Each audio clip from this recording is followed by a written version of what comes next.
Ada yang mengklaim ini adalah wahyu terakhir, penutup segala nabi.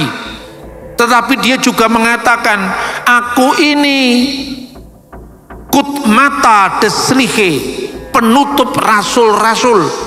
Dia mengklaim bahwa dialah penerus penyempurna, mulai dari ajaran dari zaman Adam sampai ajaran Yesus Kristus. Ini wahyu terakhir, ini penutup nabi-nabi, ini penyempurna, ini wahyu Tuhan, tidak boleh dibantah. Wahyu Tuhan itu bagi dia, tapi bagi orang yang tidak percaya itu wahyu si Hombing atau wahyu Suhendro.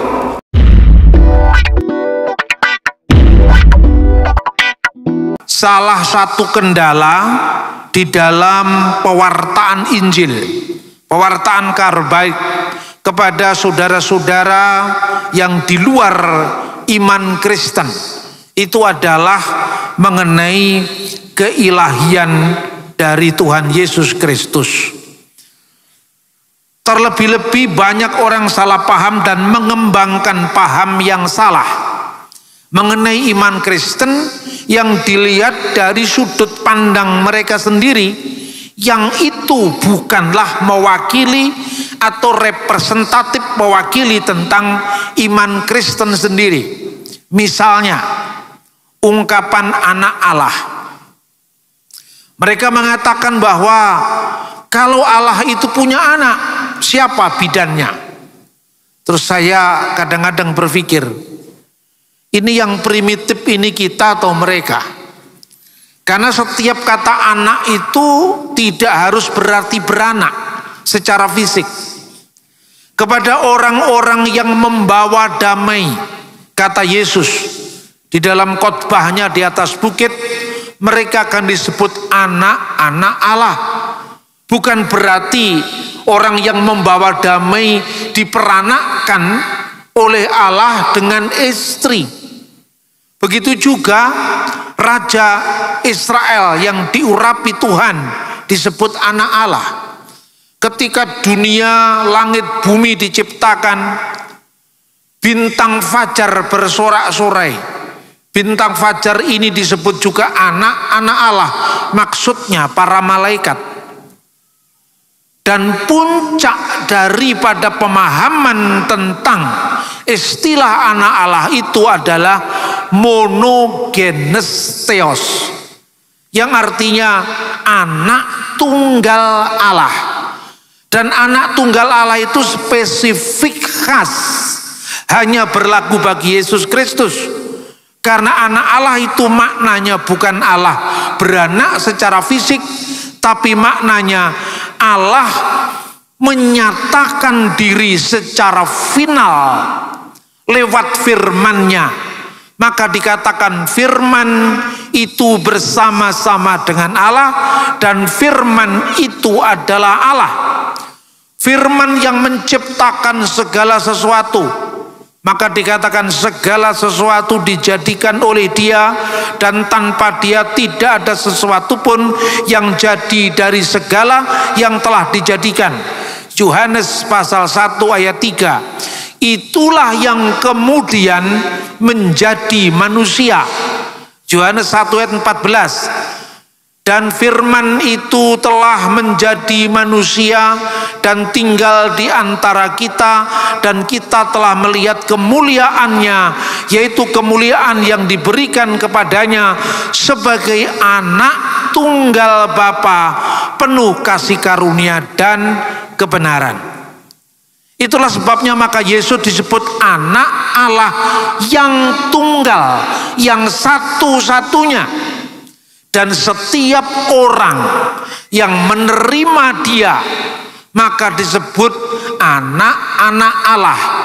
Jadi anak Allah bagi Yesus itu anak Allah yang satu-satunya, yang kekal, yaitu firman Allah yang adalah Allah sendiri.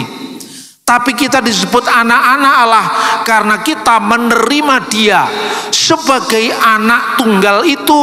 Maka kita yang dulunya hamba, yang dulunya menyebut Tuhan itu dengan panggilan ya Tuhanku, ya Rajaku, maka kita semakin dibawa dekat. Dan karena anak Allah yang tunggal itu, kita boleh memanggil Allah ya Aba, ya Bapa. Amin, saudara-saudara. Ini adalah makna kekristenan yang sebenarnya tentang anak Allah. Saudara-saudara, saya akan menunjukkan sekarang ini bagaimana pertanggungjawaban iman Kristen di tengah-tengah dunia yang sedang memusuhi iman Kristen. Karena itu saya akan membuktikan bukti sejarah. Pertama, berita kita yang didasarkan atas kitab suci kita ini adalah benar adanya, bukan sekedar diyakini benar, tetapi dibuktikan kebenarannya. Kalau sekedar diyakini benar, setiap orang, setiap keyakinan, setiap religi punya keyakinan. Ini pasti benar, tidak boleh dibantah. Ini firman Tuhan, ya firman Tuhan bagi kita, tapi bagi orang lain, kan mereka tidak menerima. Ada yang mengklaim ini adalah wahyu terakhir, penutup segala nabi, dan itu aliran keagamaan yang muncul di abad ketiga. Namanya adalah Manikeanisme, di mana nabinya bernama Mani, itu mengaku diri sebagai saya adalah penutup nabi-nabi, saya adalah penutup rasul-rasul. Maka dikatakan dalam bahasa Aramaik, kitab sucinya Bidat Manikeanisme itu, Nabi Mani itu mengatakan bahwa dia adalah kut mata de nebie, penutup nabi-nabi, yang diterjemahkan ke dalam bahasa Arab katamun nabiyin. Tetapi dia juga mengatakan, aku ini kut mata deslihe, penutup rasul-rasul. Dan dia mengklaim bahwa dialah penerus penyempurna, mulai dari ajaran dari zaman Adam sampai ajaran Yesus Kristus, dialah penutupnya. Nabi Mani juga mengatakan, saya ini adalah Parakletos yang dijanjikan oleh Yesus. Nah, itu ajaran agama Mani, sekarang sudah punah. Intinya bahwa dia mengatakan penyempurna nabi-nabi, penutup nabi-nabi.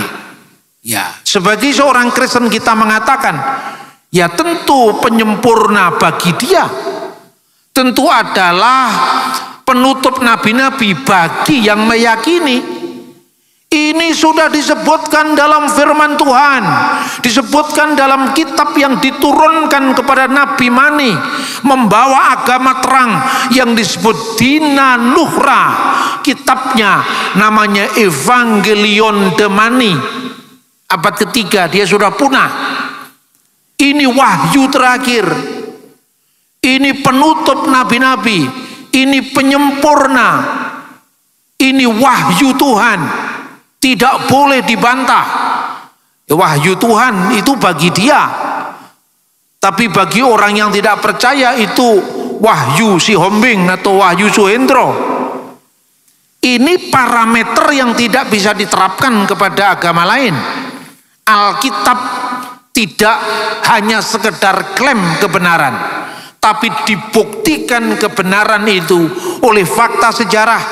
Seringkali kita dituduh bahwa Alkitab kita sudah palsu, Alkitab sudah dipalsukan. Tapi anehnya orang-orang Kristen, imannya seperti kerupuk disiram air, gitu aja dia minder, saudara-saudara.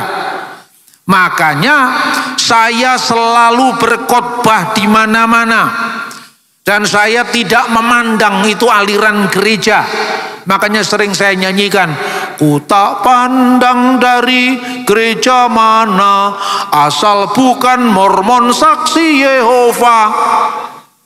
Ya, Saya tidak peduli gereja mana. Awal saya datang ke Indonesia, karena sekarang saya tinggal di Australia, saya memberi kuliah di sekolah tinggi Katolik di Madiun. Tentang apa? Tentang yang sama saya beritakan, yaitu keaslian Alkitab. Karena kalau sudah bicara Alkitab, mau Katolik, mau Protestan, mau Pentakosta, mau Karismatik, mau Ortodok, kita satu. Tapi kalau kita berangkat dari penafsiran Alkitab, bisa berbeda-beda. Sementara kita sibuk dengan tafsirnya kita masing-masing, Alkitab selalu diserang dari luar. Dan terakhir kemarin saya diundang mengisi di konferensi internasional oleh pendeta Stephen Tong. Saudara-saudara, ini artinya apa?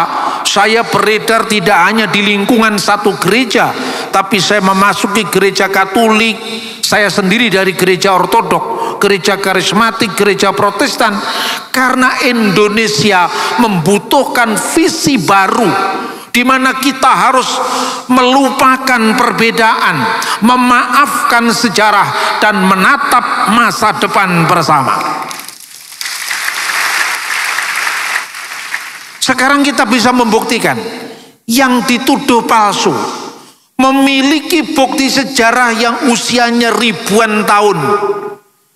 Saya akan tunjukkan dulu perjanjian lama. Saudara-saudara, bisa kita lihat di layar ya, di tayangan The Dead Sea Scroll. Itu adalah naskah Laut Mati yang berusia 2100 tahun. Saudara-saudara yang paling tidak belajar bahasa Ibrani, meskipun tidak terlalu mendalam, ini yang manuskrip aslinya ini berasal dari tahun 100 sebelum Masehi. Dan yang di sebelahnya, yang ditulis dalam huruf Ibrani modern, itu cetakan modern. Anda bisa cross check di sini. Saking tuanya naskah ini, aslinya dari perkamen kulit binatang, kata Bereshitnya terhapus. Kemudian langsung setelah sobekan itu ada kata-kata Elohim et hasamayim ve et zaaret. Elohim menciptakan langit dan bumi. Bereshit bara Elohim et hasamayim ve et zaaret. Anda bandingkan dengan Nikut ya, itu tanda-tanda baca yang dibubuhkan kemudian kira-kira dari abad 5 sampai abad 10 setelah Masehi. Ini sama, saudara-saudara. Jadi kalau orang lain mengatakan Alkitab ini palsu, ya terserah kau mau bilang apa. Tapi fakta tidak hanya berbicara, fakta berteriak dari Laut Mati bahwa Alkitab tidak pernah dipalsukan. Kita bisa lihat baris kedua, ya, Ruah Elohim merakefet alfene hamayim, persis sama dengan apa yang kita lihat sekarang, bahwa ada perbedaan atau varian-varian teks itu terjadi pada naskah kuno manapun juga. Saya bisa berikan satu bukti misalnya, tapi tidak ada dalam tayangan PPT ini. Sebab kalau saya terlalu tergantung PPT, saya tidak terlalu lancar berbicara, karena tergantung teks. Tapi biasanya kita yang berkhotbah hanya tergantung PPT, begitu listriknya mati khotbahnya bubar.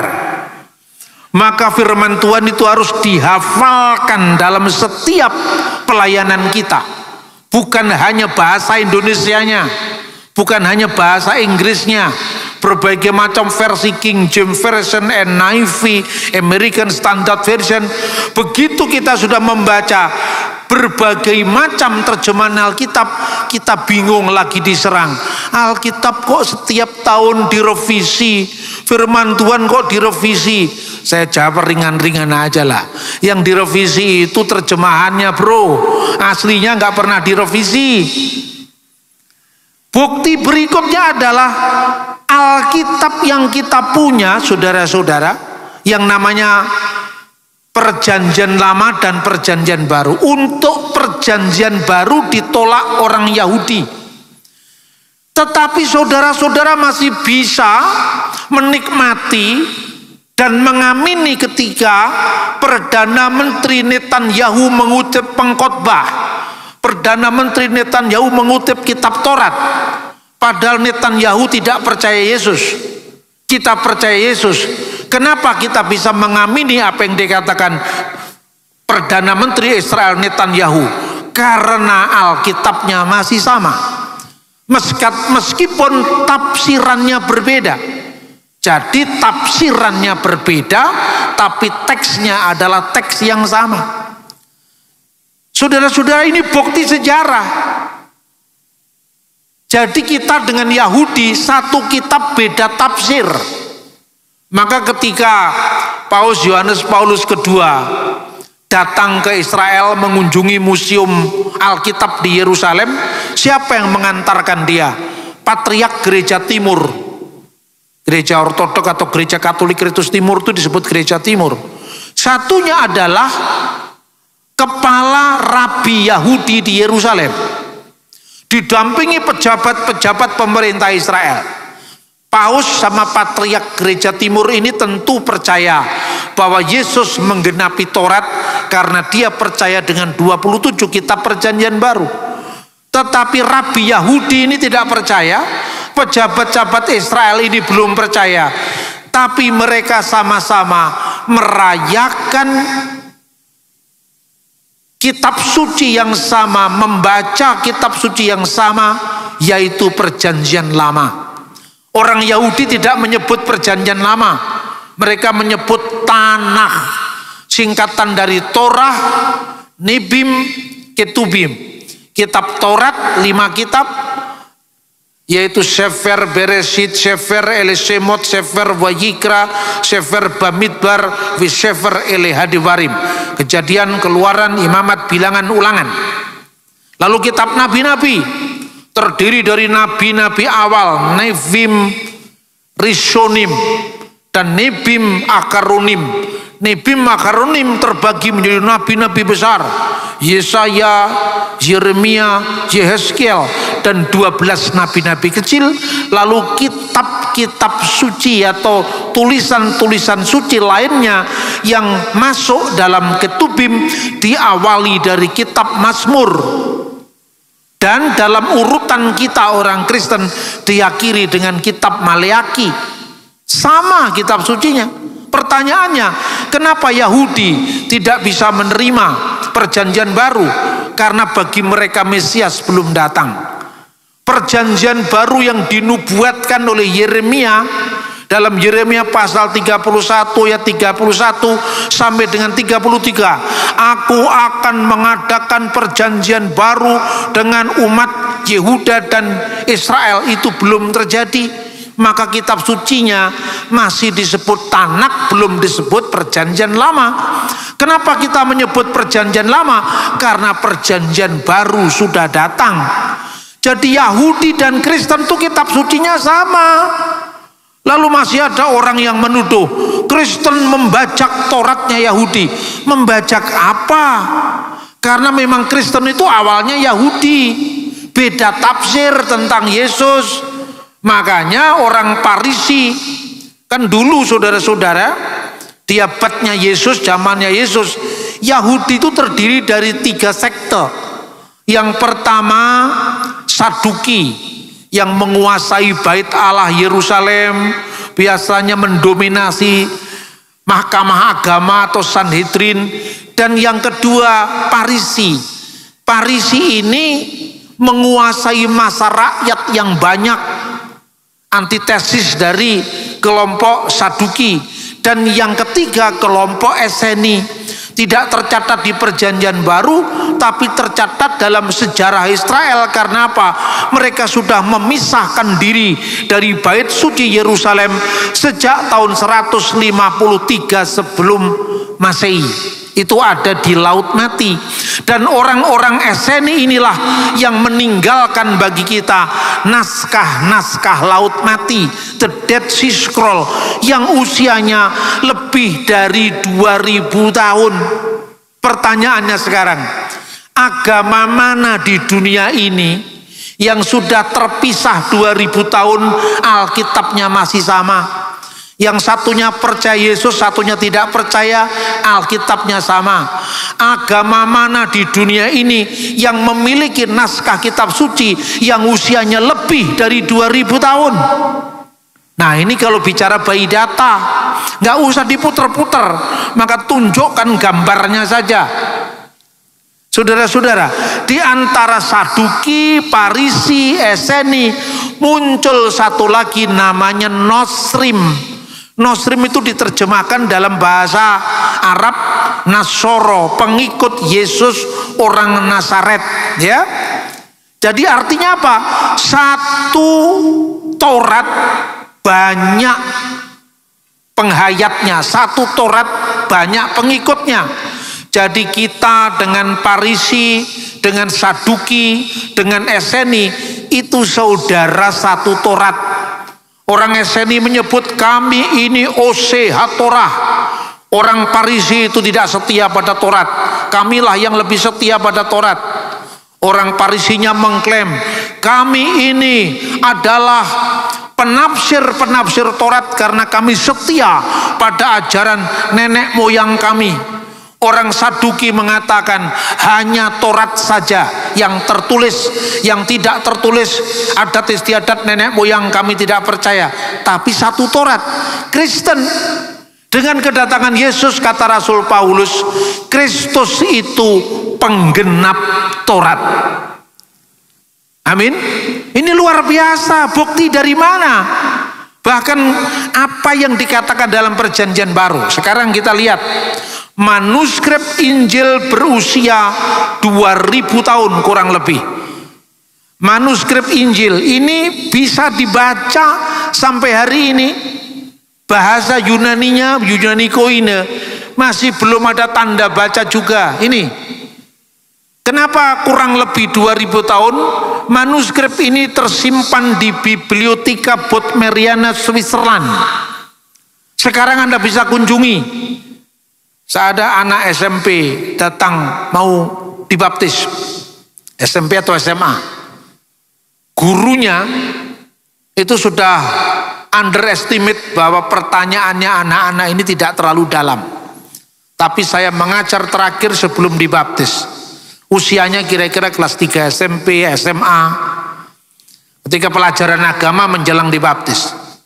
Lalu dia tanya, Pak, katanya teman saya Injil yang ada sekarang ini tidak asli.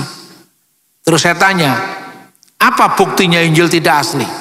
Pokoknya tidak asli, jangan pokoknya. Apa buktinya? Tuduhan itu kan harus ada, bisa menunjukkan yang asli yang mana. Saya ceritakan kepada dia karena dia bertanya. Katanya kata Parakletos di dalam Injil Yohanes pasal 15 ayat 26 itu aslinya Periklitos. Dan Periklitos itu artinya bukan penolong, penghibur, tetapi artinya terpuji. Dan yang terpuji itu kata teman saya Nabi Muhammad Shallallahu Alaihi Wasallam. Terus saya sampaikan, kamu bawa HP, ada Pak? Kamu buka sekarang Google, tulis www.onlybible.papyri. Loh, ada apa di situ? Ada tulisan P46, P66, P75. Ini apa Pak? Kamu klik sekarang P66. Dan di situ tertulis Hodi Parakletos tu pneumatu agion. Lah ini Parakletos. Saya nggak bisa baca Pak. Ya sudah tahu kalau kamu nggak bisa baca. Kamu pernah belajar rumus kimia, rumus matematika, nggak usah ahli bahasa Yunani. Pernah Pak? Ini huruf apa? Huruf alfa. Jadi bunyinya para atau peri. Para Pak. Nah sudah, kamu pasti membaca Ahmad Didat dan Zakir Naik. Betul Pak, itu orang ngomong tidak ada datanya. Ngapain kita dengerin? Ini anak SMP. Lalu gurunya tanya, kenapa kamu tidak tanya kepada saya? Ya paling-paling jawabannya ibu kan sudah jelas, imani saja. Tapi anak-anak ini kalau tidak mendapat jawaban dari gereja, dia cari jawaban sendiri. Maka dimanapun saya seminar, saya berkhotbah, saya melawan arus. Karena saya tidak memperdulikan aliran apa. Saya sering ditanya, Pak Bambang ini alirannya apa? Saya nggak suka aliran, saya langsung ke samudranya. Amin, saudara-saudara. Kalau aliran dapatnya dikit, tapi kalau samudra banyak dapatnya. Maka kita harus passing over dari gereja kita masing-masing, tetapi tetap setia pada gerejamu, ya kan? Karena gereja itu rumah, tapi boleh dong mengunjungi rumah famili kita. Tapi identitasmu harus jelas, kalau tidak nanti kamu mati nggak ada yang ngurus. Jadi bedakan antara administrasi gereja dengan wawasan oikumene kita. Saudara-saudara, ini teks yang manuskrip Injil berusia 2000 tahun, tolong ditampilkan kembali. Orang masih bisa membaca. Itu yang di atas itu Injil Lukas, Evangelion Katalogan, The Gospel according to Luke, ya. Yang di bawahnya Evangelion kata Yohanes, The Gospel according to John. Lalu di bawahnya itu Enarki in ologos, ke ologos in prostonteon, ke theos in ologos. Bandingkan dengan yang ini. Sama persis. Ini asalnya dari tahun 120 Masehi. Ini cetakan modern. Rasul Yohanes menurut catatan bapak-bapak gereja mula-mula wafat di Efesus setelah dia menulis surat-suratnya dan Injilnya pada usia 96 tahun. Dia wafat kira-kira usia Rasul Yohanes wafat di Efesus kira-kira tahun 96. Berarti Injil Yohanes, kitab Wahyu, surat 1, 2, 3 Yohanes harus ditulis sebelum tahun 96. Ini naskah Injil Yohanes tertua, masih ada naskah yang lebih tua lagi. Ini tahun 120 dari hasil uji karbon. Jaraknya dengan Rasul Yohanes hanya 24 tahun. 24 tahun Anda di mana? 24 tahun yang lalu. Apa yang Anda ingat? Full masih memori kita. Karena baru 24 tahun yang lalu. Saudara-saudara, saya masih sering melakukan pelayanan di Surabaya di beberapa gereja.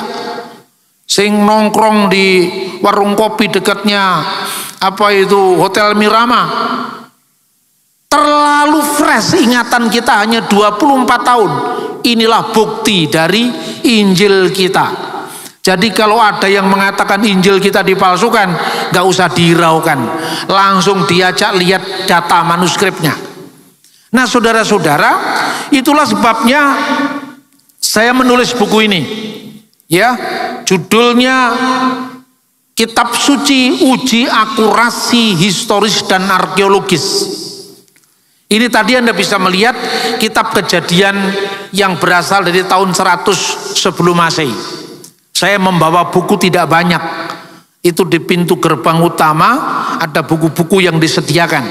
Ini bukan jualan, saudara-saudara. Tapi artinya Anda kalau tidak mendalam dalam memahami teks ini, pulang dari gereja, mana buktinya? Anda tunjukkan sampulnya aja. Jadi untuk menghadapi orang-orang usil itu ada dua jurus. Jurus pertama, jurus pengusiran. Kalau jurus pengusiran, Anda cukup taruh buku ini di ruang tamu Anda ketika teman-teman yang suka usil Injil dipalsukan, ditunjukkan ini. Ini gambarnya, pasti dia tidak tahu. Lalu Anda tunjukkan, inilah kitab Kejadian, Taurat Musa dari tahun 100 sebelum Masehi. Ada lagi yang lebih tua Pak? Ada. Tapi tidak lengkap, hanya potongan berkat Harun. Potongan berkat Harun itu kita punya naskah kira-kira tahun 700 sebelum Masehi. Itu masih ada. Namanya apa? Namanya adalah penemuan Ketef Hinom di Yerusalem. Isinya berkat Harun dalam kitab Bilangan. Tulisannya berbeda dengan tulisan ini. Ini kan berjarak 600 tahun setelah potongan berkat Harun yang ditemukan. Tulisannya kalau ini huruf Yod itu huruf Y. Itu menjadi huruf terkecil. Ini pasti Yesus hidup sejaman dengan teks ini. Karena apa? Karena Yesus di dalam Matius pasal 5 ayat 18, satu iota pun tidak dihapuskan sebelum semuanya terjadi. Yod itu atau titik terkecil artinya. Satu yod pun, satu iota pun tidak dihapuskan. Iota itu yod, huruf terkecil dari bahasa Ibrani. Ini huruf terkecilnya yod, ya. Berarti Yesus sejaman dengan teks ini. Tapi kalau Anda membaca Ketef Hinnom 700 tahun sebelum zaman Yesus, huruf Y atau Yod belum menjadi huruf terkecil karena bentuknya masih berbeda. Nah ini dari perkembangan aksara, perkembangan huruf, perkembangan pola pikir, tafsiran Alkitab, semua bisa dilacak dengan cara yang sangat-sangat akademis dan akurat. Karena itu saudara-saudara, sekarang tumpangkan tangan Anda di dadamu sekarang begini, dan katakan bersama-sama, saya bangga menjadi orang Kristen. Ayo kita sama-sama berkatakan, tampangkan tangan di dada kita. 1, 2, 3. Saya bangga jadi orang Kristen. Berikan kemuliaan untuk Tuhan kita Yesus Kristus. Nah sekarang meningkat lebih jauh lagi. Next. Setelah kita lihat bukti naskah, ya, kita akan lihat naskah The Dead Sea Scroll yang berbicara tentang keilahian Sang Mesias. Tadi ayat-ayat yang kita baca itu apa? Siapakah Mesias yang akan datang? Kita bisa membaca tadi Lukas pasal 1 ayat 30. Ayat 31. Dia dinamakan Yesus. Lalu ayat 32. Ia akan menjadi besar dan dia akan disebut anak Allah yang maha tinggi. Dan Tuhan Allah akan mengaruniakan kepadanya takhta Daud bapa leluhurnya. Siapakah gelar dari Mesias yang akan datang? Anak Allah yang maha tinggi. Lalu dikatakan ayat 33, dan dia akan menjadi raja dari kaum keturunan Yakub sampai selama-lamanya, dan kerajaannya tidak berkesudahan. Kata kuncinya anak Allah yang maha tinggi dan kerajaannya tidak berkesudahan. Inilah keagungan Sang Mesias. Ini sebelum zaman Kristen. Ini kira-kira abad pertama sebelum Masehi. Makhluk-makhluk surga dan bumi akan mendengar kepada Mesiasnya. Mesias itu Mesiah bahasa Ibrani. Diterjemahkan dalam bahasa Yunani Kristus. Hari ini telah lahir bagimu Kristus Tuhan di kota Daud. Lalu Mesias ini kebesarannya melampaui surga dan bumi. Hasemayim veharet yisma'u lemasihu. Surga dan bumi akan mendengar suara Mesiasnya. Bandingkan kata-kata Yesus ketika dia memberikan perintah amanat agung. Kuasa di surga dan di bumi telah diberikan kepadaku.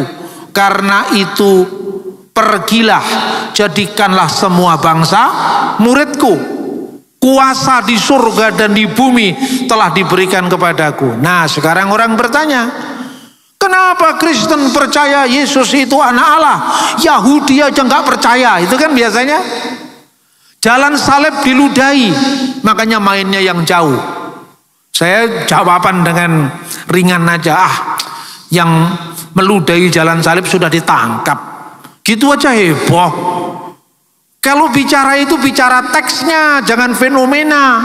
Sebab di seluruh dunia ini ada Kristen garis keras, ada Kristen garis lembut, ada Kristen garis lucu. Yahudi juga begitu, Islam juga begitu.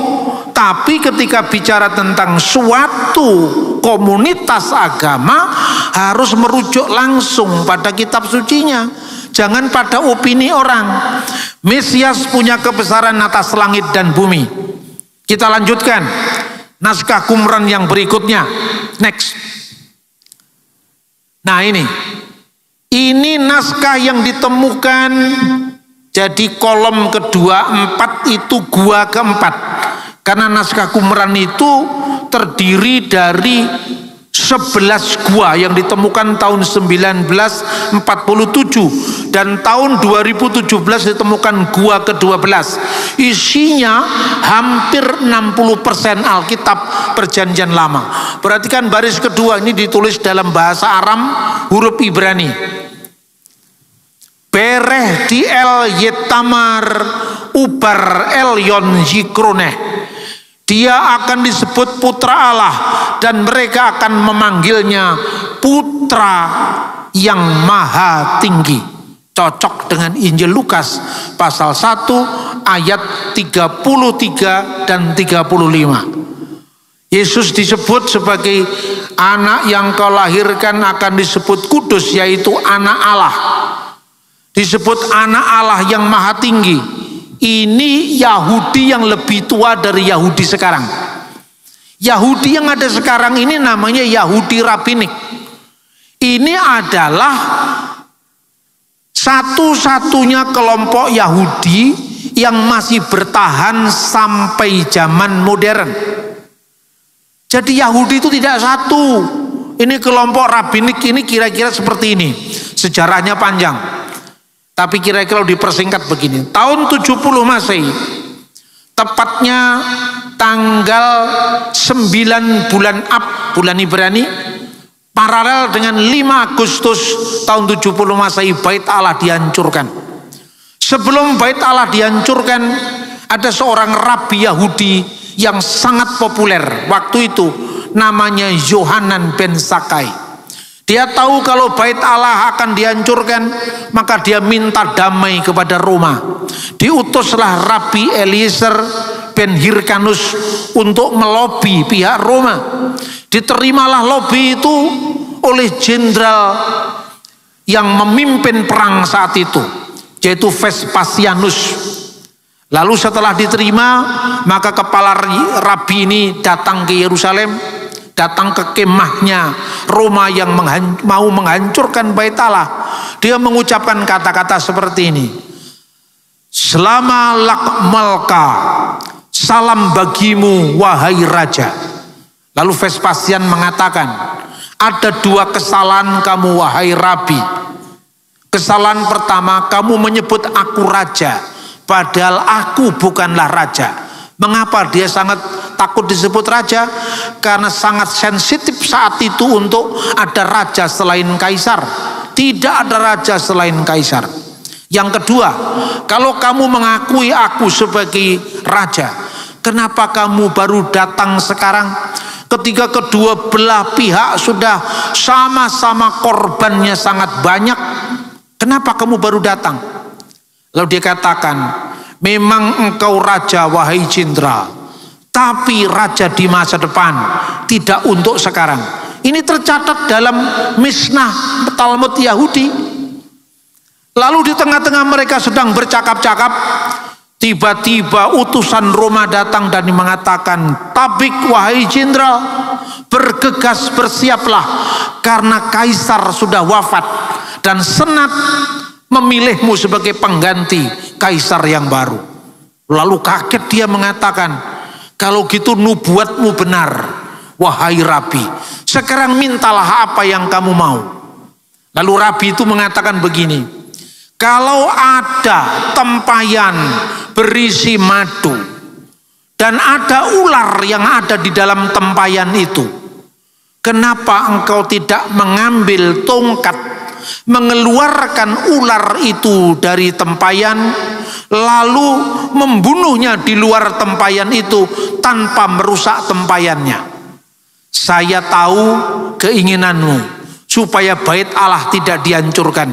Itu tidak bisa, karena dari saya berangkat sampai sekarang sumpahku setia pada pimpinan. Saya taat, tugas saya menghancurkan tempat yang menjadi pusat pemberontakan terhadap Roma. Di mata Roma kan pemberontakan. Oke, kalau gitu mintalah yang lain. Aku minta suatu kota yang jauh dari hingar-bingar politik di Yerusalem. Di situ kami akan meneruskan agama kami. Di situ kami akan meneruskan iman kami tanpa bait suci lagi. Lalu diberikan tempat yang namanya Yapni atau Yamnia. Disitulah Yahudi Parisi itu bertahan. Lalu dari Rabi Yohanan bin Zakkai digantikan oleh Rabi Eliezer bin Hirkanus, digantikan oleh Rabi Akiba. Pada zamannya Rabi Akiba terjadi perang Yahudi kedua. 132 Masehi sampai 135 mereka menang perang. Yahudi kembali punya kerajaan selama 3 tahun saja. Saat itu orang Kristen tidak mau lagi bergabung dengan harapan bangsanya. Mengapa? Karena Akiba Rabi saat itu memproklamirkan pemimpin yang menang perang itu, yaitu Simon Bar Kokhba, sebagai Mesias Israel. Dan orang Kristen tidak ada kompromi, karena Kristen diajarkan satu pemimpinmu, yaitu Mesias Yesus Kristus, tidak ada Mesias yang lain. Sejak saat itu Yahudi pecah dengan Kristen.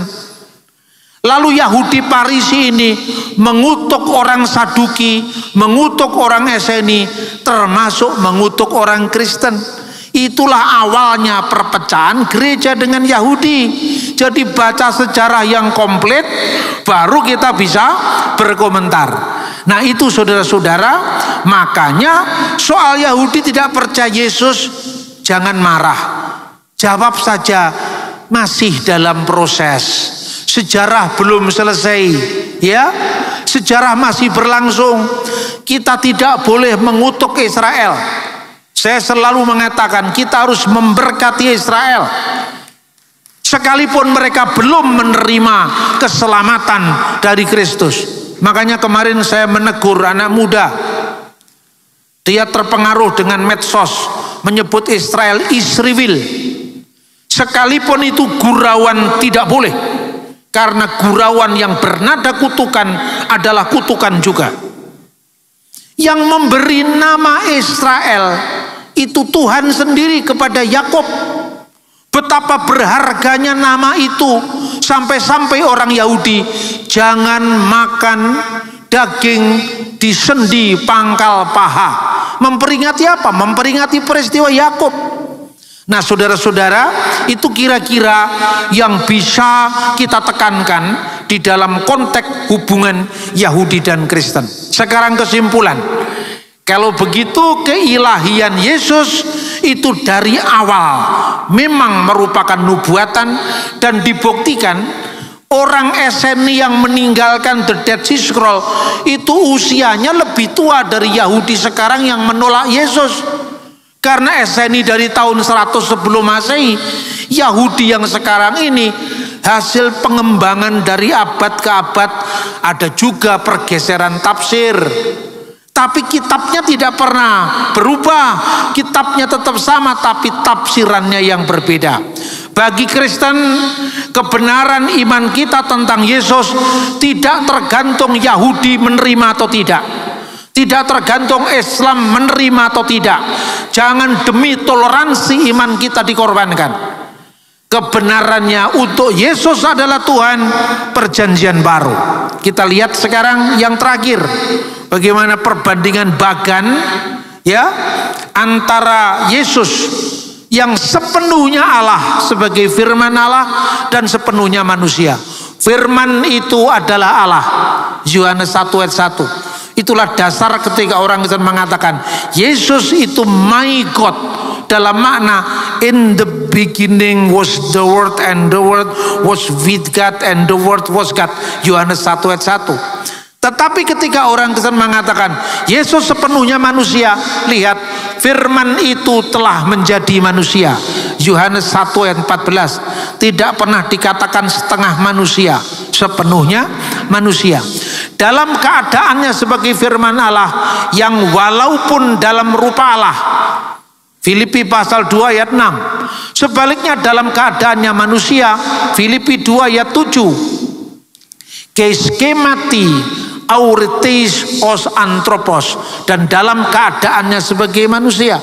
Dalam keadaannya sebagai manusia itulah kita lihat Bapa lebih besar daripada aku. Jadi jangan minder sama saksi Yehova, itu ayatnya ada. Bapa lebih besar daripada aku, itu Yesus ketika menjadi hamba. Ya, Yesus ketika datang sebagai manusia, Bapa itu lebih besar daripada aku. Yohanes 14 ayat 26. Tapi dalam keadaannya sebagai firman Allah yang adalah Allah, aku dan Bapa adalah satu. Yohanes 10 ayat 30. Dalam keadaannya sebagai firman yang adalah Allah, aku firman ada di dalam Bapa. Ya, tapi dalam keadaannya sebagai manusia, Bapa di dalam aku, artinya Bapa keilahiannya itu yang bekerja pada kemanusiaan Yesus. Lalu kita bisa baca lagi dalam keadaannya sebagai firman Allah. Amin amin logo umin prin Abram genestai ego eimi. Truly truly I say you, before Abraham was I am. Aku sudah ada. Al-Haqqa aqulul lakum qabla ayyulada Ibrahim annaka inu al-masdulillah ida iman. Itu Alkitab bahasa Arab yang saya baca. Sesungguhnya aku berkata kepadamu, sebelum Abraham jadi, aku sudah ada. Tapi dalam keadaannya sebagai manusia, ia yang dibunuh dalam keadaannya sebagai manusia. 1 Petrus pasal 3:18. Dalam keadaannya sebagai firman Allah yang sepenuhnya Allah, ego kartuteon excelton, sebab aku keluar dan datang dari Allah. Firman Allah satu dengan Allah seperti matahari yang bersinar. Matahari bisa dilihat dari sinarnya, itulah putra, itulah anak Allah. Matahari bisa kita rasakan dari panasnya, itulah Roh Kudus. Matahari, panasnya dan sinarnya, itulah Bapa, Putra dan Roh Kudus. Tidak sepenuhnya sama, karena matahari ciptaan. Banyak orang yang mengatakan, itu kan tidak sama Pak, matahari dengan Allah. Ya memang tidak sama, itu kan perumpamaan. Tapi perumpamaan terang itu ada dalam Alkitab. Allah Bapa itu bertakhta di atas terang yang tak terhampiri. Lalu Yesus dikatakan, akulah terang dunia. Jadi terang yang tak terhampiri itu bisa kita ketahui lewat sinarnya yang turun ke dunia. Itulah sebabnya bapak-bapak gereja dari awal mengatakan terang dari terang, Allah sejati dari Allah sejati. Itu tidak terlalu sulit untuk kita jelaskan. Yang terakhir, sebagai keadaannya sebagai manusia, dan diberkatilah buah rahimmu. Jadi Yesus secara manusia itu Ibnu Maryam, putranya Bunda Maria, kemanusiaannya. Tapi secara ilahi dia firman Allah yang adalah Allah itu sendiri. Nah saudara-saudara, karena itu begini, tadi saya mengatakan ada dua jurus. Jurus pertama pengusiran. Cukup Anda pasang buku-buku ini, ya. Anda bisa menjelaskan, ya suruh baca ini, taruh di situ. Lalu ada kedua, jurus penobatan. Lah jurus penobatan ini butuh ilmu. Pertama, Anda bisa membaca buku ini sendiri, bukan sekedar membeli untuk diberikan orang lain. Nanti orang lain yang pinter, ya kan? Tapi boleh Anda membaca buku ini. Dan yang kedua, Anda bisa mengikuti pembelajaran atau kelas-kelas apologetika yang saya ampu sendiri, tapi karena tinggal saya di Australia, maka itu bisa lewat Zoom. Nanti kira-kira ada yang namanya Bambang Nursena Lectures. Jadi tujuan saya untuk apa? Untuk bagaimana mengedukasi terus-menerus umat. Sebab tadi saya sampaikan, Kemarin dengan Pak Ponco, sekarang ini munculnya banyak apologet Kristen. Tapi kan akhirnya masuk penjara. Ketika masuk penjara kan Injil berhenti diberitakan. Karena apa? Karena kita menghadapinya tidak dengan lemah lembut, hormat, dan dengan hati nurani yang murni. Wajar sebagai anak muda, dulu saya juga begitu. Tapi sebagai orang yang sudah menjelang tua, saya belum tua, tapi masih menjelang tua, saya ingin mengedukasi anak-anak muda supaya kita punya peluru ketika kita terjun di medan juang. Bagaimana kita benar secara iman, tetapi kita harus ramah secara budaya supaya tidak menimbulkan permusuhan di mana-mana, dan yang terpenting supaya gereja tidak ikut jadi sasaran. Anda bisa melihat jemaat yang begitu banyak dirintis dari zamannya Pak Alek Tanusa Putra. Saksinya itu Pak Kris. Itu adalah ketika gereja masih menggunakan garasi mobil di Mojokerto. Sampai sebesar ini. Ini adalah jerih juang yang panjang. Kita harus memelihara momentum kebesaran prestasi penginjilan ini, karena kita meneruskan. Jangan merusak yang sudah ada. Makanya supaya tidak merusak yang sudah ada, kita tetap ramah dalam budaya. Dan yang terakhir, aman secara hukum. Kita tidak usah mengintervensi agama orang. Tetapi ketika iman kita diserang, pantang untuk kita diam. Kiranya Tuhan memberkati semua langkah-langkah pelayanan kita. Silakan saudara ke depan bisa, saya sudah minta izin Pak Aswin untuk mendaftar. Mana Anda yang ikuti, kalau Anda tertarik dengan bahasa Ibrani tadi, kami punya program belajar bahasa Ibrani, sertifikasi. Tidak usah dapat gelar, Anda cukup belajar dan Anda tidak dites. Supaya kita tidak awam-awam dalam bahasa Ibrani. Tujuan saya apa? Anda bisa membawa Alkitab Ibrani Inggris, Ibrani Indonesia, tapi Anda bisa baca dan tunjukkan. Alkitab setiap tahun direvisi, ini bro aslinya. Yang revisi itu terjemahannya, ini bro aslinya. Bisa baca? Kalau kita nggak bisa baca kan sungkan kita. Bisa ini bunyinya apa? Nah, paling tidak menjadi kesaksian iman. Ini eranya sudah berubah. Dari eranya zamannya Pak Yusuf Roni, zamannya Pak Alek, kita harus lebih maju. Bukan hanya selangkah, mungkin 5 atau 10 langkah lebih maju, karena tantangannya lebih besar. Kalau saudara-saudara kepingin untuk program di mana saya mengajar langsung, lewat pendekatan-pendekatan yang saya sampaikan, itu lewat yang namanya relasi Injil dengan agama-agama lain yang saya ampu lewat Zoom. Tapi kalau Anda mau jadi sarjana juga boleh. Kenapa sudah banyak STT? Saya dulu juga ngajar di STT Betani, ya. Kenapa masih ada STT lagi? Gini, kalau saya ikut STT-nya orang, saya tidak bisa menentukan isinya. Karena saya hanya diundang untuk mengajar.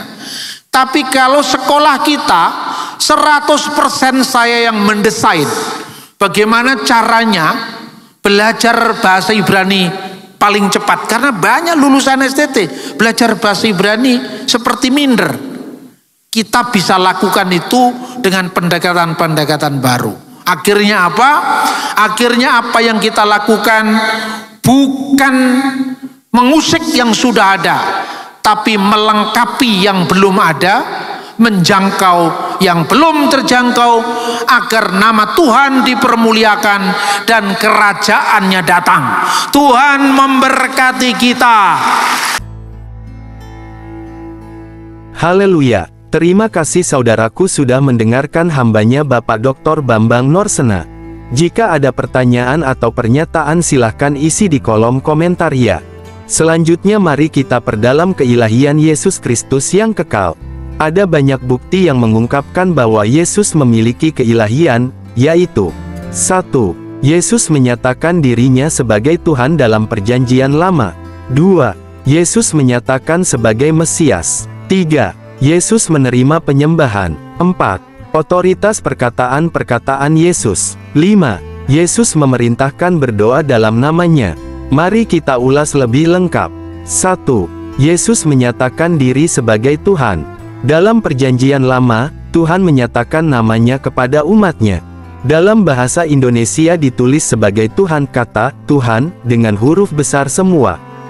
Misal dalam Keluaran 6 ayat 2-3. Selanjutnya berfirmanlah Allah kepada Musa, "Akulah Tuhan.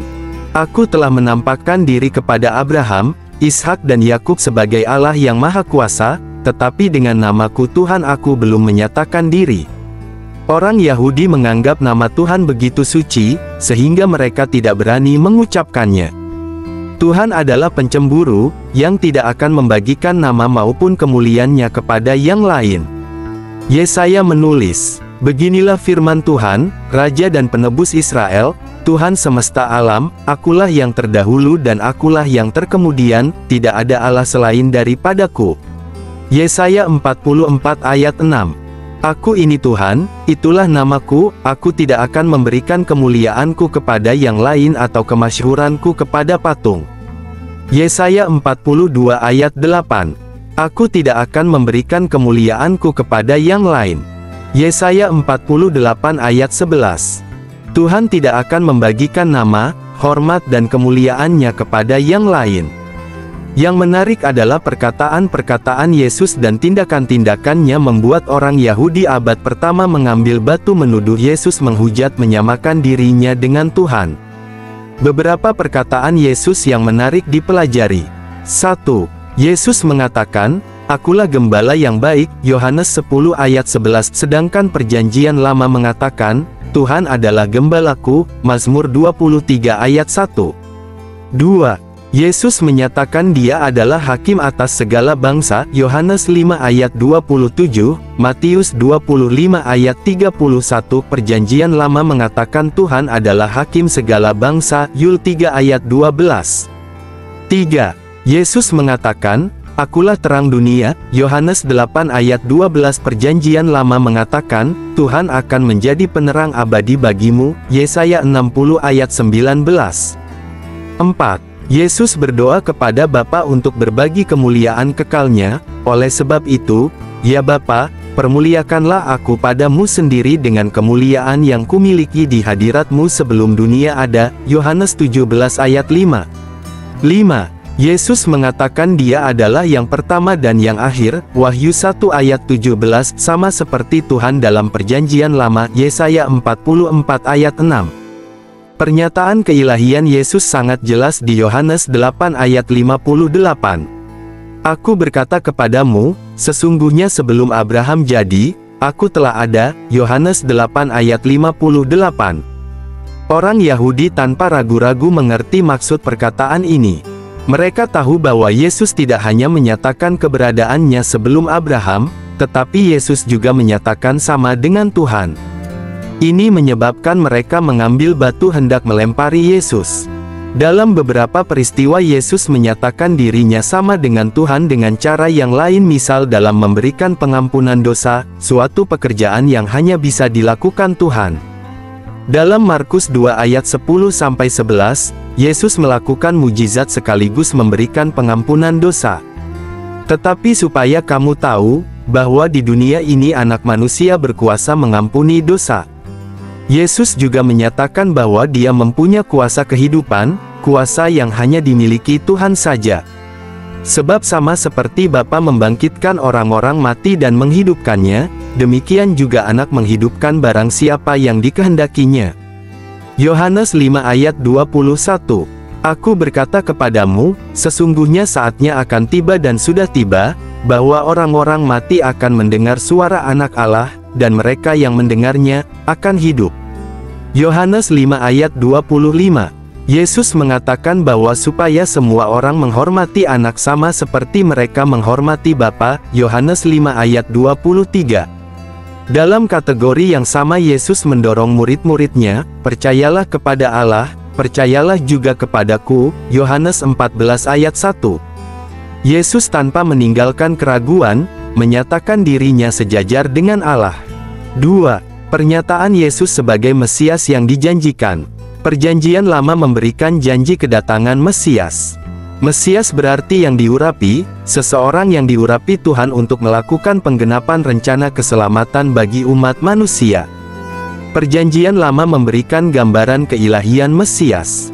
Ketika Yesus menyatakan bahwa Dia menggenapkan nubuat tentang Mesias, secara langsung menyatakan keilahiannya. Sebagai contoh, Yesaya berbicara mengenai Mesias. Sebab seorang anak telah lahir untuk kita, seorang putera telah diberikan untuk kita, lambang pemerintahan ada di atas bahunya, dan namanya disebutkan Orang, Penasihat Ajaib, Allah yang Perkasa, Bapa yang Kekal, Raja Damai. Yesaya 9 ayat 5. Hai Sion, pembawa kabar baik, naiklah ke atas gunung yang tinggi. Hai Yerusalem, pembawa kabar baik, nyaringkanlah suaramu kuat-kuat, nyaringkanlah suaramu, jangan takut. Katakanlah kepada kota-kota Yehuda, lihat, itu Allahmu. Yesaya 40 ayat 9. Dalam Daniel 7 ayat 13-14 dikatakan, dalam penglihatanku pada malam itu, kulihat sesuatu yang seperti manusia. Ia datang dengan dikelilingi awan lalu pergi kepada Dia yang hidup kekal dan diperkenalkan kepadanya. Ia diberi kehormatan dan kekuasaan sebagai Raja, sehingga orang-orang dari segala bangsa, suku bangsa dan bahasa mengabdi kepadanya. Kekuasaannya akan bertahan selama-lamanya, pemerintahannya tidak akan digulingkan. Ayat ini yang dikutip Yesus ketika imam besar menanyakan apakah Dia Mesias. Imam besar itu bertanya kepadanya sekali lagi, katanya, apakah engkau Mesias, anak dari yang terpuji? Jawab Yesus, akulah Dia, dan kamu akan melihat Anak Manusia duduk di sebelah kanan Yang Maha Kuasa dan datang di tengah-tengah awan-awan di langit. Markus 14 ayat 61-62. Ketika Perjanjian Lama berbicara mengenai Mesias, Perjanjian Lama juga berbicara mengenai keilahiannya. Ketika Yesus menyatakan Dia adalah kegenapan Perjanjian Lama mengenai Mesias, Lukas 24 ayat 27,44, Matius 26 ayat 54, Yesus mengkaitkan dirinya sebagai Mesias yang menggenapkan apa yang telah tertulis di dalam Perjanjian Lama. Ini sekaligus menegaskan keilahiannya. 3. Yesus menerima penyembahan. Perjanjian Lama melarang penyembahan kepada siapapun kecuali kepada Tuhan. Keluaran 20 ayat 1-5, Ulangan 5 ayat 7-9. Yesus tercatat menerima penyembahan paling sedikit 9 kali. 1. Sebelum disembuhkan, seorang sakit kusta menyembah Dia, Matius 8 ayat 2. 2. Sebelum anaknya dibangkitkan Yesus, seorang kepala rumah ibadat menyembah Dia, Matius 9 ayat 18. 3.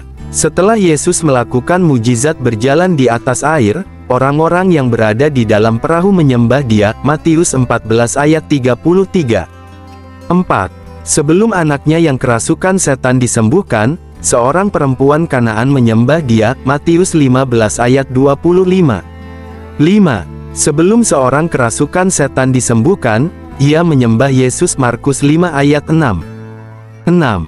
Seorang buta yang telah disembuhkan menyembah Yesus, Yohanes 9 ayat 38. 7. Anak-anak Zebedes dan ibu mereka menyembah Yesus, Matius 20 ayat 20. 8. Setelah kebangkitannya, murid-murid menyembah Dia, Matius 28 ayat 9. 9. Sebelum memberikan perintah untuk mengabarkan Injil, murid-murid menyembah Dia, Matius 28 ayat 17. Yesus tidak menolak penyembahan, dengan demikian Yesus tidak menolak orang-orang memperlakukan Dia sebagai Tuhan, ini menyatakan keilahiannya. 4. Otoritas perkataan-perkataan Yesus. Yesus memperlakukan perkataan-perkataannya sejajar dengan perkataan-perkataan Tuhan yang mempunyai otoritas. Yesus mendekati mereka dan berkata, "Kepadaku telah diberikan segala kuasa di sorga dan di bumi. Karena itu pergilah, jadikanlah semua bangsa muridku dan baptislah mereka dalam nama Bapa dan Anak dan Roh Kudus. Dan ajarlah mereka melakukan segala sesuatu yang telah kuperintahkan kepadamu. Dan ketahuilah, aku menyertai kamu senantiasa sampai kepada akhir zaman." Matius 28 ayat 18-20.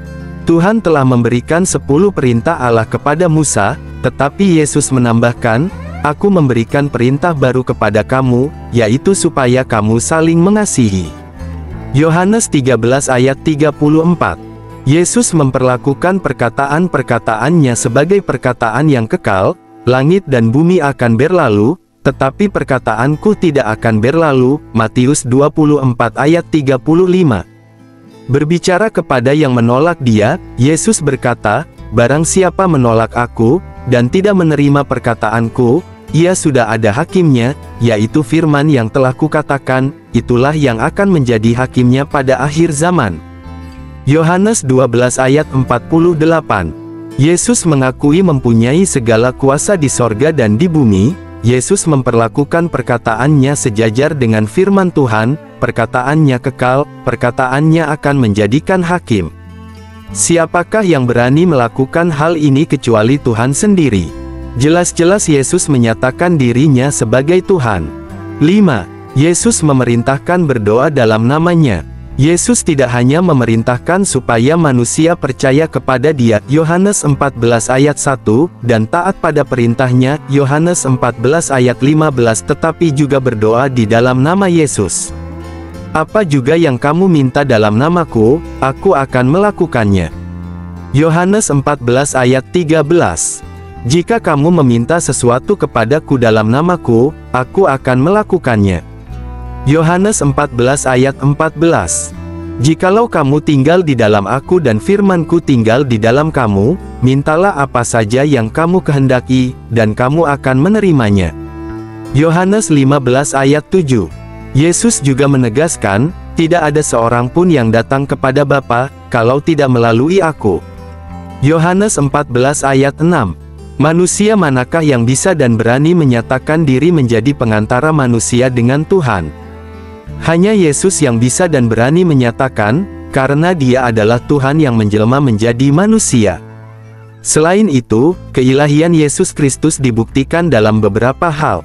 1. Penggenapan nubuatan mengenai Mesias di Perjanjian Lama. 2. Ketidakberdosaan Yesus. 3. Mujizat-mujizat Yesus. 4. Kebangkitan Yesus dari kematian. 1. Penggenapan nubuat mengenai Mesias di Perjanjian Lama. Banyak sekali nubuat tentang Mesias Kristus dalam Perjanjian Lama. Berikut nubuat-nubuat yang secara jelas berbicara tentang kedatangan Mesias. 1. Mesias akan lahir dari seorang perempuan. Nubuat, Kejadian 3 ayat 15. Penggenapan Galatia 4 ayat 4. 2. Mesias akan dilahirkan dari seorang perawan. Nubuat Yesaya 7 ayat 14. Penggenapan Matius 1 ayat 18-25. 3. Mesias merupakan keturunan Abraham. Nubuat Kejadian 12 ayat 1-3, Kejadian 22 ayat 18. Penggenapan Matius 1 ayat 1, Galatia 3 ayat 16. 4. Mesias dari suku Yehuda. Nubuat Kejadian 49 ayat 10. Penggenapan Lukas 3 ayat 23,33, Ibrani 7 ayat 14. 5. Mesias merupakan keturunan Daud. Nubuat 2 Samuel 7 ayat 12. Penggenapan Matius 1 ayat 1,6. 6. Mesias akan lahir di Betlehem. Nubuat Mika 5 ayat 1-2. Penggenapan Matius 2 ayat 1, Lukas 2 ayat 4-7. 7. Mesias akan diurapi oleh Roh Kudus. Nubuat Yesaya 11 ayat 1-2. Penggenapan Matius 3 ayat 16,17. 8. Ada yang mempersiapkan jalan bagi Mesias. Nubuat Yesaya 40 ayat 3, Maleaki 3 ayat 1. Penggenapan Matius 3 ayat 1-3. 9. Mesias akan mengadakan mujizat-mujizat. Nubuat Yesaya 35 ayat 5,6. Penggenapan Matius 9 ayat 35. 10. Mesias akan ditolak oleh orang Yahudi. Nubuat Mazmur 118 ayat 22. Penggenapan I Petrus 2 ayat 7. 11. Mesias akan ditolak oleh kerabatnya sendiri. Nubuat Yesaya 53 ayat 3. Penggenapan Yohanes 1 ayat 10,11, Yohanes 7 ayat 5,48. 12. Mesias akan dieluk-elukan waktu menunggang keledai memasuki Yerusalem. Nubuat Zakharia 9 ayat 9. Penggenapan Matius 21 ayat 1-7. 13. Mesias akan mati dengan kematian yang mengenaskan. Nubuat Mazmur 22, Yesaya 53. Penggenapan Matius 27. Diam di hadapan penuduhnya. Nubuat Yesaya 53 ayat 7. Penggenapan Matius 27 ayat 12-14. Dihina. Nubuat Mazmur 22 ayat 7,8. Penggenapan Matius 27 ayat 31. Dipaku tangan dan kakinya. Nubuat Mazmur 22 ayat 17.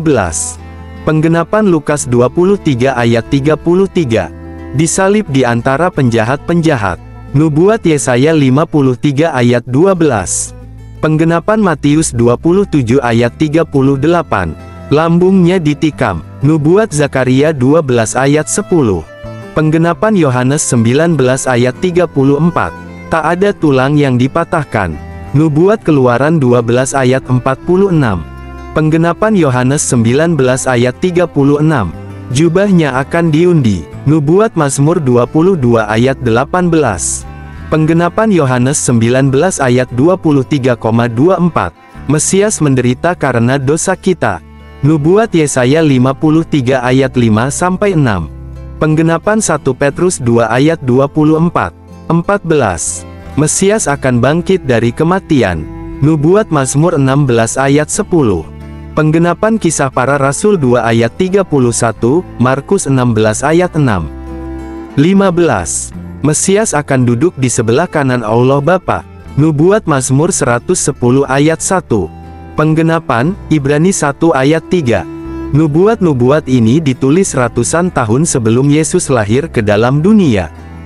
Tidak ada alasan bahwa nubuat-nubuat itu adalah tebakan yang sangat cerdas, atau merupakan tren kecenderungan sejarah, atau pikiran kreatif pembaca Alkitab. Bahkan para kritikus sendiri mengakui bahwa nubuat-nubuat tersebut selesai ditulis lengkap 400 tahun sebelum Yesus lahir. Nubuat-nubuat tersebut secara sempurna digenapkan oleh Yesus. Tuhan tidak pernah membuat kesalahan. Tuhan mengendalikan sejarah, dan jika Tuhan membuat nubuat lebih dari 400 tahun sebelumnya mengenai rencana keselamatan bagi manusia, maka tidak ada penggenapan yang terjadi secara kebetulan. Semua penggenapan yang dilakukan terjadi karena kedaulatannya atas sejarah umat manusia. Jika Yesus, yang menyatakan bahwa Dia menggenapkan apa yang tertulis ratusan tahun sebelum kelahirannya, dan benar-benar Yesus menggenapinya, maka diambil kesimpulan bahwa Yesus adalah Mesias, Yesus adalah Tuhan. 2. Ketidakberdosaan Yesus. Semua orang berdosa, Tuhan dan kita mengetahui hal ini. Jika seseorang hidupnya sangat baik, sempurna, berusaha tidak berdosa sebisa mungkin, tidak membuktikan ia Tuhan. Tetapi kalau seseorang melakukan dua hal tersebut, yakni mengakui dirinya Tuhan kemudian menawarkan hidupnya yang tanpa dosa sebagai bukti, kita harus serius memperhatikannya. Saat Pilatus mengadili Yesus, Pilatus menyimpulkan, "Aku tidak mendapati kesalahan apapun pada orang ini." Lukas 23 ayat 4. Kepala pasukan yang melihat penyaliban Yesus mengatakan, "Sungguh, orang ini adalah orang benar." Lukas 23 ayat 47. Penjahat yang disalib bersama Yesus mengatakan, "Orang ini tidak berbuat sesuatu yang salah." Lukas 23 ayat 41. Kesaksian yang paling penting terhadap karakter seseorang adalah dari orang terdekat. Petrus, murid yang paling dekat dengan Yesus, mengatakan bahwa Kristus tidak berbuat dosa, dan tipu tidak ada dalam mulutnya. 1 Petrus 2 ayat 22. Yohanes berkata, Kristus adalah benar. 1 Yohanes 3 ayat 7.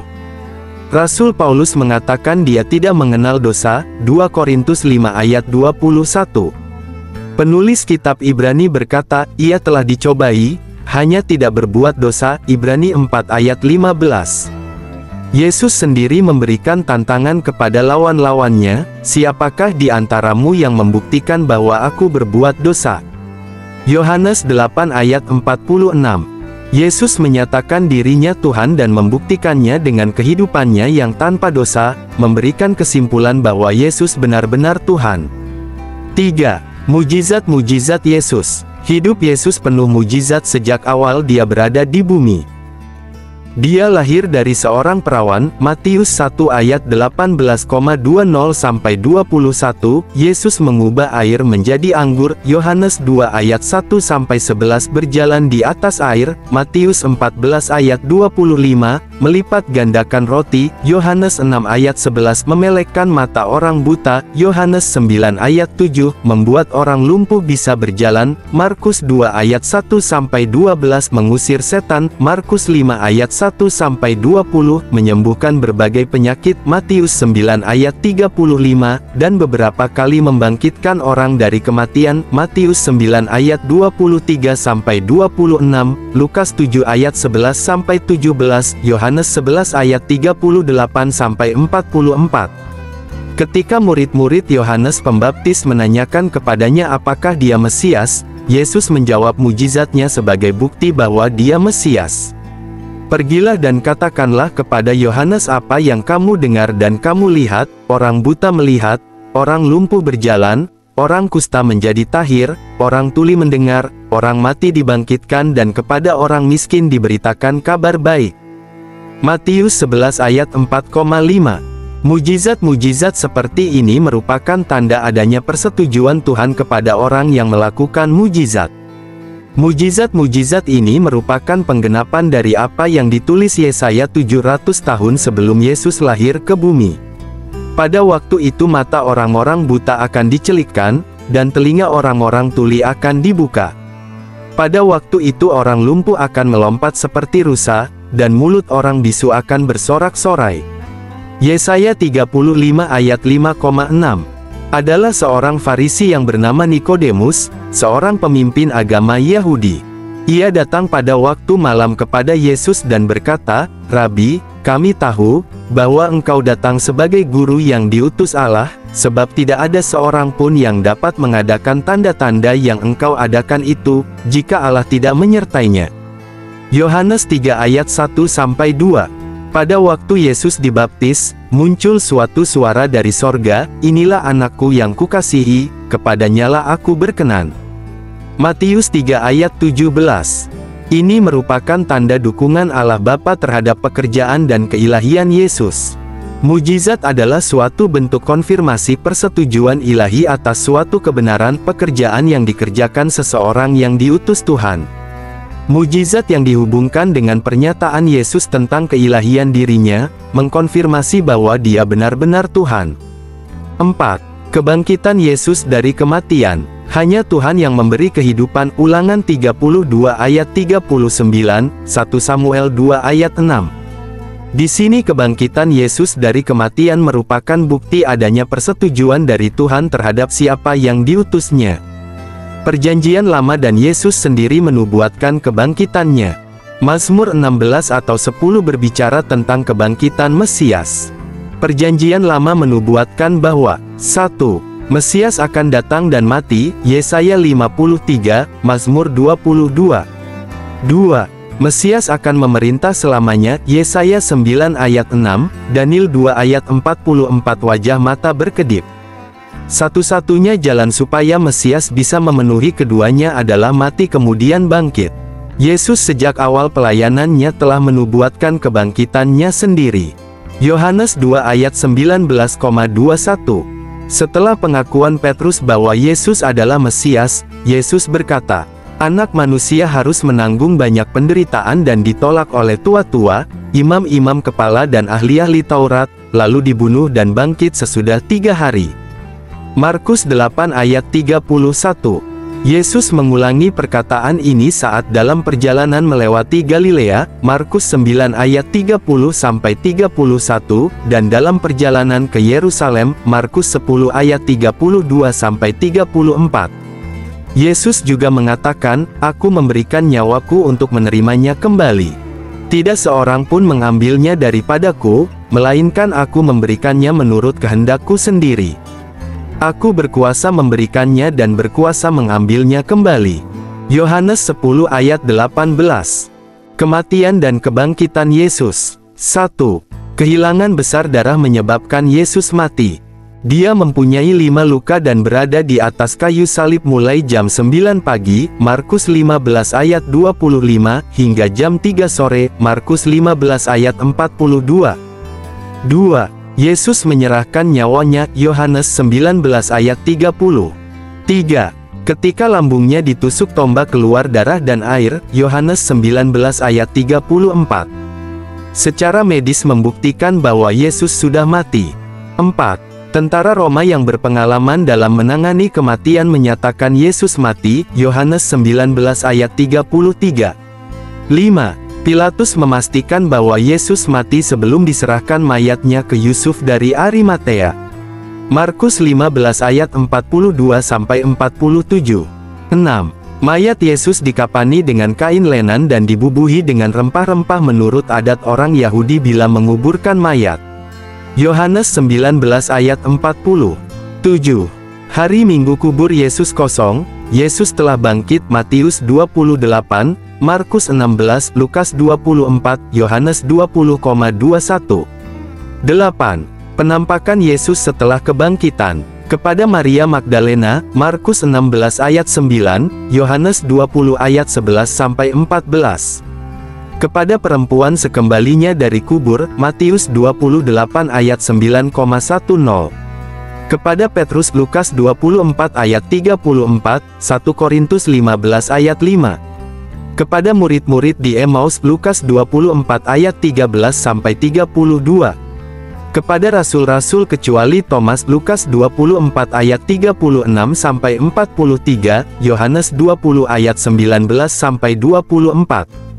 Kepada rasul-rasul, Thomas hadir, Yohanes 20 ayat 26-29. Kepada 7 orang di Danau Tiberias, Yohanes 21 ayat 1-23. Kepada lebih dari 500 orang percaya di Bukit Galilea, 1 Korintus 15 ayat 6. Kepada Yakobus, 1 Korintus 15 ayat 7. Kepada murid-murid, Matius 28 ayat 16-20. Saat kenaikan Yesus ke surga, Kisah Para Rasul 1 ayat 3-12. Kepada Stefanus, Kisah Para Rasul 7 ayat 55. Kepada Paulus, Kisah Para Rasul 9 ayat 3-6, 1 Korintus 15 ayat 8. Kepada Paulus saat di Bait Allah, Kisah Para Rasul 22 ayat 17-21, 23 ayat 11. Kepada Yohanes di Pulau Patmos, Wahyu 1 ayat 9-20. Kebangkitan Yesus secara tubuh fisik dibuktikan bahwa setelah kebangkitannya, Yesus dilihat lebih dari 500 orang, 1 Korintus 15 ayat 6. Yesus menyatakan mempunyai daging dan tulang, Lukas 24 ayat 39. Yesus makan ikan, Lukas 24 ayat 42,43. Bagi yang meragukan kebangkitannya secara fisik, Yesus menantang, "Taruhlah jarimu di sini dan lihatlah tanganku, ulurkanlah tanganmu dan cucukkan ke dalam lambungku dan jangan engkau tidak percaya lagi, melainkan percayalah." Yohanes 20 ayat 27. Yesus menyatakan dirinya Tuhan. Yesus bangkit dari kematian, ini menggenapi apa yang Dia dan Perjanjian Lama katakan. Yesus benar-benar Tuhan. Jadi apalagi yang Anda ragukan mengenai Yesus Allah dan Tuhan? Oleh sebab itu percayalah kepadanya dan terimalah Dia sebagai Tuhan dan Juru Selamat. Maka engkau akan diselamatkan. Tuhan Yesus memberkati.